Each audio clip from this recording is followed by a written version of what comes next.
Bom dia, boa tarde ou boa noite, seja a hora que você estiver assistindo essa aula. Eu espero que vocês estejam bem. Eu sou o Antônio e nós vamos continuar falando sobre o tema biomas. E o bioma que nós vamos falar hoje é a linda Caatinga, né? Então, ao contrário do que muitas pessoas pensam e falam, a Caatinga, ela é um bioma muito rico, muito lindo e vai muito além de apenas secas e plantas secas, né? Enfim. E nós vamos mostrar isso hoje. Então, primeiramente, nós vamos falar o que é a caatinga, o que é esse bioma de maneira geral. Depois a gente vai falar sobre o clima e as chuvas, os relevos e os solos, os rios, né, os principais rios que fluem nessa região, a flora e a fauna, né, e suas respectivas maneiras de conseguir sobreviver nesse local semiárido, as ameaças, né, que vão ameaçar aí a caatinga e o problema de desertificação. Bom, então primeiramente o que é a caatinga? Então a caatinga ela é a vegetação que vai predominar no Nordeste brasileiro e ela vai estar inserida no contexto do clima semiárido. Então, no período de seca, a maioria das plantas elas vão perder suas folhas, o que vai fazer com que a aparência fique bem esbranquiçada, né, essa paisagem. E os índios, eles chamaram, né, eles eram os primeiros habitantes que habitaram essa região da Caatinga. Então, o Caá significa mata e o Tinga, branca. Então, mata ou floresta branca no Tupi, por conta, né, dessa seca e por conta dessa aparência na época de seca, que os índios colocaram esse nome. E no período de chuva, essa paisagem vai mudar então. Então ela vai sair um pouco desse tom esbranquiçado e vai variar um pouco para diversos tons de verde. Bom, então a área da Caatinga é aí de 844.453 km², segundo o IBGE de 2004. E a Caatinga é a única floresta 100% brasileira, então ela não vai fazer nenhuma fronteira com nenhum outro país, né? Todas as outras os outros biomas, eles fazem fronteira com outros países. Porém, aqui não. Aqui ela é 100% brasileira. Então, o seu patrimônio biológico não é encontrado em nenhuma outra região do país. Então, tudo o que acontece na Caatinga é exclusivamente da Caatinga. Então, ela vai abranger os estados de Piauí, Ceará, Rio Grande do Norte, Paraíba, Pernambuco, Alagoas, Sergipe, Bahia, Maranhão e também a faixa norte de Minas Gerais. Outra coisa também que é muito importante falar é que de todos esses estados que ocorre a Caatinga, o Ceará é o que vai possuir a maior parte do seu território formado por esse bioma.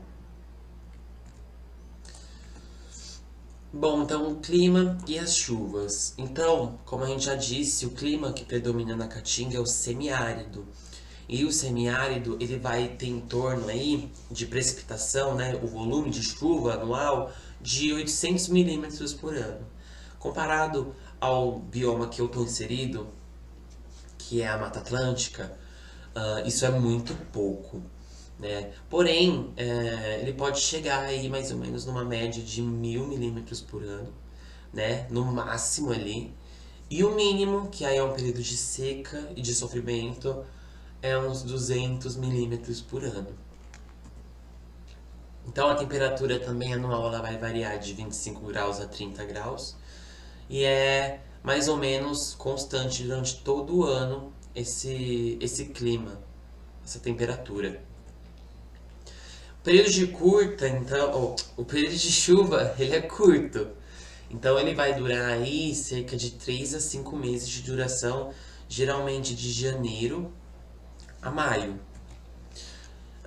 E o de estiagem ele vai ter aí, então a maior parte do ano, de 7 a 9 meses, entre junho e dezembro aproximadamente. Bom, e na temperatura em temperaturas muito altas, né, no período de seca, o solo pode chegar a 60 graus, né? E aí também o sol forte ele vai ajudar na evaporação das águas dos lagos e dos rios. Bom, e o relevo e os solos? Então, a caatinga ela é dividido mais ou menos em dois terrenos. Então, um terreno ela é de origem cristalina, ou seja, é uma rocha mãe, é uma rocha matriz, então é aquela rocha que vai dar origem ali ao solo e ao relevo, muito dura e muito antiga. E ela não favorece o acúmulo de água. A outra metade são os terrenos sedimentares, que elas possuem então uma boa capacidade de armazenamento de águas subterrâneas. E esse relevo aí que nós vemos na imagem, né, e todo o relevo que constitui a Caatinga, ele foi modelado durante milhões e milhões de anos na história da Terra. Então ele possui especificidades e formas diferentes. E foi modelado pelo clima da região. Então, por conta das chuvas, do vento, do sol.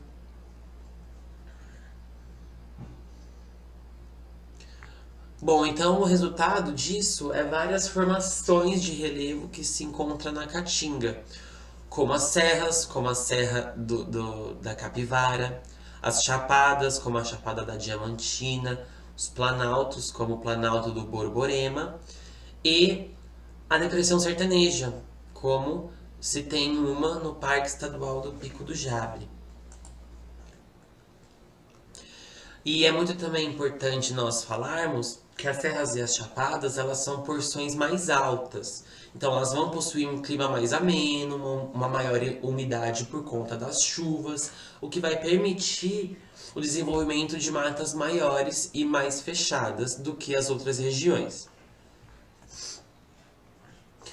Bom, então os solos, eles vão variar de rasos a profundos, com alta e baixa fertilidade, e texturas argilosas e arenosas.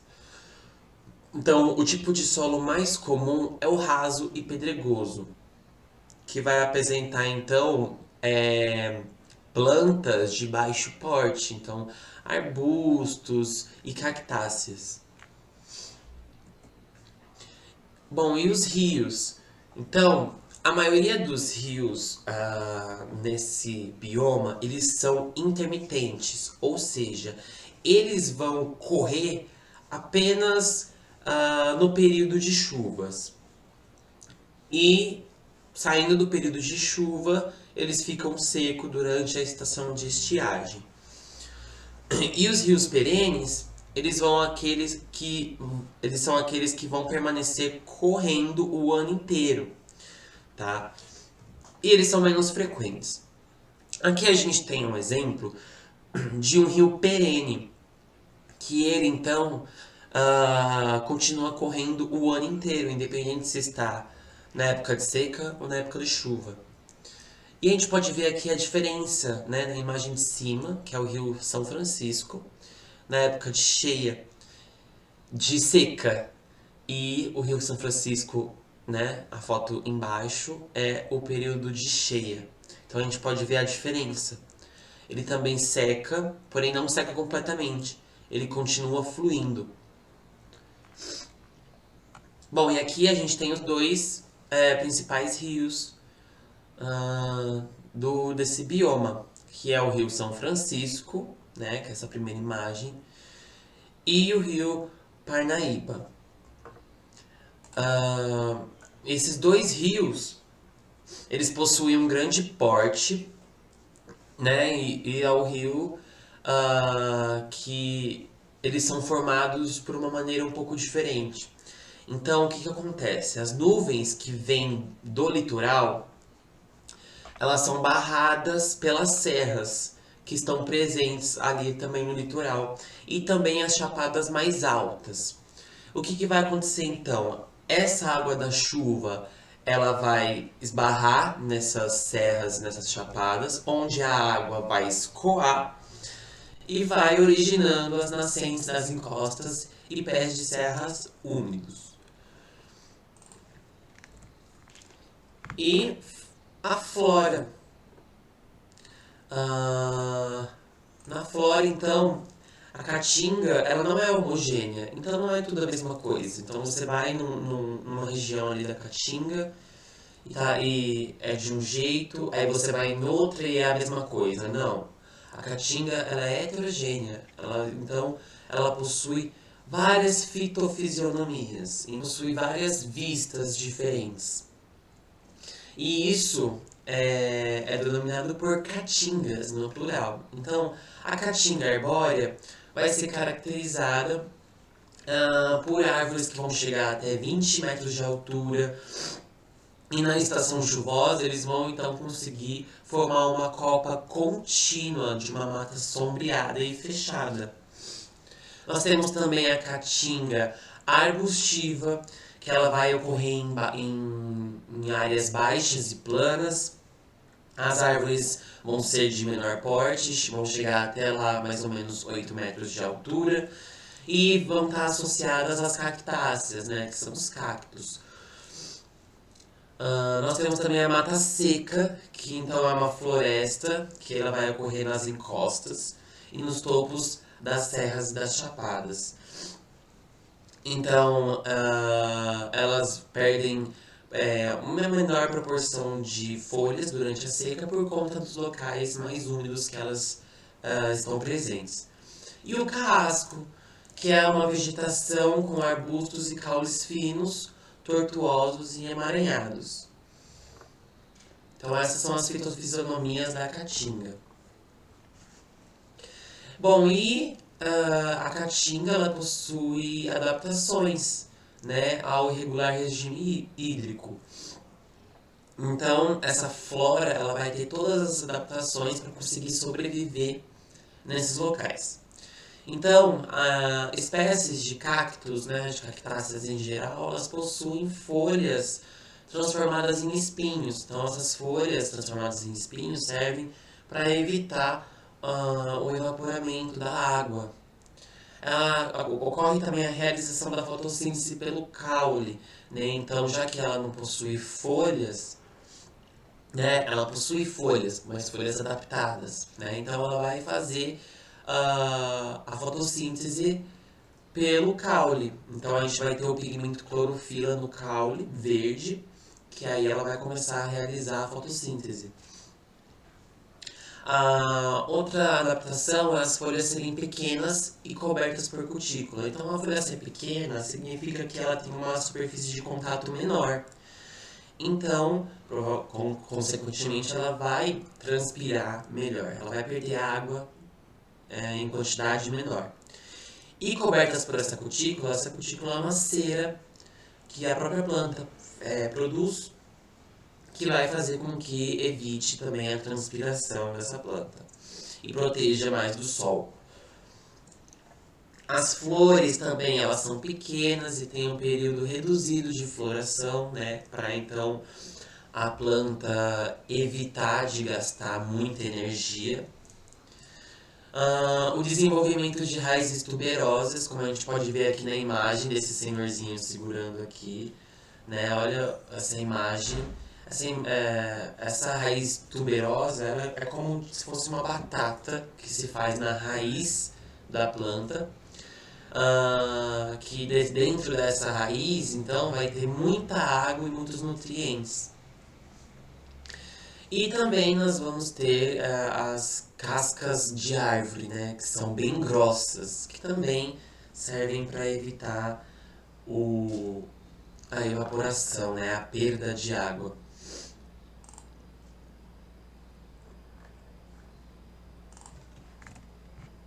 Então aqui a gente tem alguns exemplos, né, a macambira, né, que é essa primeira aqui, essa primeira planta, né, uma bromélia. A embiratanha, que também é essa árvore que ela possui o caule verde, né? Então o caule dela realiza a fotossíntese, principalmente quando tá na época de seca, que as folhas caem. Então, se as folhas caem, não tem por onde fazer a fotossíntese. Então, ela faz pelo caule. É incrível isso. E o chique-chique, que é, então, esse emaranhado aí de cactáceas. E a fauna? Então, a fauna também, ela possui algumas adaptações.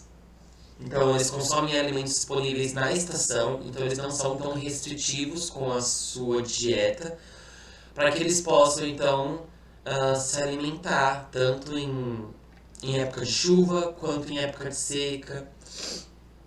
Eles entram em estado de dormência durante a seca, então entrar em estado de dormência durante a seca é muito bom, por conta que na seca a disponibilidade de alimentos é menor. E além, né, dele não se alimentar com tanta frequência como ele se alimentava antes, ele vai poupar energia. Então ele não vai ter que se alimentar o tanto que ele se alimentaria numa estação chuvosa, por exemplo. Eles realizam então migrações sazonais para locais mais úmidos, né, para fugir da seca. E eles aceleram o ciclo reprodutivo durante as chuvas, porque então a chuva é muito mais fácil você encontrar alimentos, né? E como exemplo de animais, existem vários animais, mas a gente trouxe alguns exemplos, como a arara azul, o veado catingueiro, o cachorro do mato e o tamanduá-bandeira. Bom, e as ameaças? Então, a caatinga ela vem sendo deteriorada, né, ao decorrer do tempo, por conta da consequência do desmatamento. Então, atualmente, cerca de 7,8% da área do bioma está em unidades de conservação, né? Então, nós já tivemos aula de unidade de conservação com a Quênia, e a gente pode perceber com esse dado que a caatinga ela é o bioma menos protegido em todo o Brasil. Então, só 7,8% da área dela está dentro de unidade de conservação. E dentro dessas 7,8% da área do bioma que está dentro da unidade de conservação, 80%, né, mais de 80% dessa área é de uso sustentável. Né? Então, o que seria essas áreas de uso sustentável? Então, a unidade de conservação de uso sustentável ela vai admitir a presença de pessoas, né, de moradores. Então, elas vão ter como objetivo compatibilizar a conservação da natureza e o uso sustentável dos recursos naturais. Então, as ameaças são a substituição de espécies vegetais nativas, ou seja, espécies vegetais que só existem naquele local, no planeta todo, só vai existir ali. É uma espécie exclusiva da caatinga.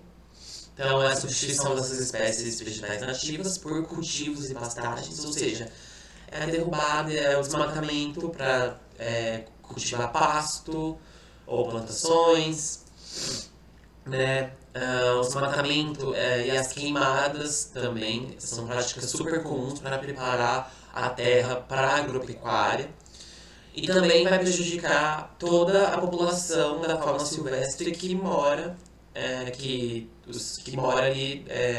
que vive ali perto. Consequentemente, também vai afetar a qualidade da água, do clima, do solo, do ar. E um problema muito sério que está acontecendo na Caatinga é a sua desertificação. Então, de acordo com o Laboratório de Análise e Processamento de Imagens de Satélite, 12,85%, né, quase 13% do semiárido brasileiro enfrenta o processo de desertificação.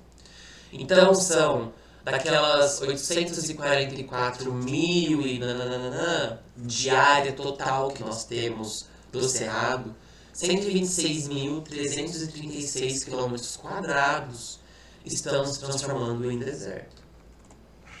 E o que é a desertificação? Então, nós temos aqui essas 3 imagens, né? A primeira imagem, ela vai estar mostrando ali um ambiente que ele vai começar a ser degradado, né? Por quê? Então, essa vegetação que está sendo degradada, ela vai sustentar o solo e ela vai reter a água. Então, ela segurando esse solo e retendo a água, evita de acontecer a erosão. Então, a desertificação, ela sempre vai ser culpa de ações antrópicas. Então, ela sempre vai ser culpa de ações que o ser humano realiza naquela área. Então, vai começar o desmatamento, a retirada dessa superfície vegetal, sem proteção, né? Então, vai retirar, o solo vai ficar sem nenhuma proteção. Então, vai começar a chover e esse solo vai ser levado embora com todos os seus nutrientes através da chuva por conta da erosão. E aí, em poucas décadas, um terreno arenoso e improdutivo aparece na região. Então, sem nutrientes e sem água, é quase impossível que novos seres vivos se estabeleçam naquele local.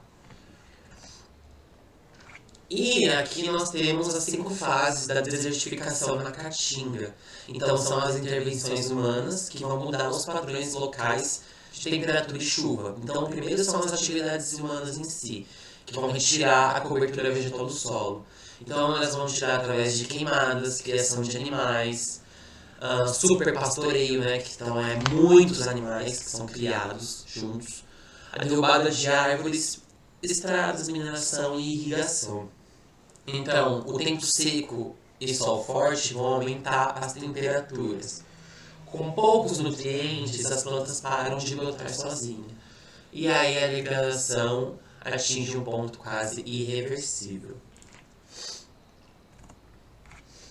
E aqui nós temos 2 mapas. Então, o primeiro mapa, né, esse da esquerda, é um mapa de áreas já em processo de desertificação. Então, a gente pode ver, por conta dessa legenda aqui, né, que nós temos muitas áreas que está acontecendo muito frequente o processo de desertificação, que é através dessa cor vermelha. Então aí nós podemos ver que tem muitas áreas que a desertificação é muito forte. Logo em seguida vem apenas forte, né? E nós temos muitos também locais que o processo é moderado, mas se continuar do mesmo jeito, vai aí ser mais rápido esse processo de desertificação. E o outro mapa são áreas suscetíveis à desertificação no Brasil, né? Então é toda essa área em amarelo, que são as áreas semiáridas, quase então desérticas. Bom, e o que pode ser feito para a gente tentar remediar esse problema? Então, é controlar os impactos da ação humana. Então, entrar com um maior esforço de vigilância, de monitoramento, realizar então políticas públicas, né, para tentar remediar esses impactos das ações humanas. Porém, a gente tem um outro problema aí dentro. O Cerrado, a Caatinga Cerrado. Né? A Caatinga, ela é um bioma muito difícil de ser estudado, ela é pouco estudada. E, consequentemente, as pessoas elas têm pouca informação sobre ela. Então, é muito difícil se criar políticas públicas num local que você não conhece o que acontece direito, entendeu? Então, isso é muito complicado. E manter mais áreas preservadas, né? porque a gente só tem então cerca de 7% do território da Caatinga inteira dentro de unidade de conservação, então a gente precisa de mais áreas dentro de unidade de conservação. E vai ser um esforço de conscientização da população local, né? Porque na Caatinga é muito comum então ter a criação de ovinos e caprinos soltos na Caatinga, né? Então isso poderia aí ser um trabalho bem difícil para se conversar com a população local, né? Com as pessoas que criam, né, esses animais, porque se nós abríssemos então uma unidade de conservação em uma certa região, poderia ter algum produtor ali e aí teria que conversar com ele, falar a importância, fazer toda essa questão da conscientização, o que é muito difícil. Bom, então é isso. Eu trouxe aqui as questões mais gerais sobre a Caatinga. Eu espero que vocês tenham gostado. A Caatinga é linda e ela merece todo o respeito, né? E ela não é simplesmente o bioma da seca. Ela é o bioma da riqueza, né? Então é isso, gente. Espero que vocês tenham gostado. E é nóis. Tchau.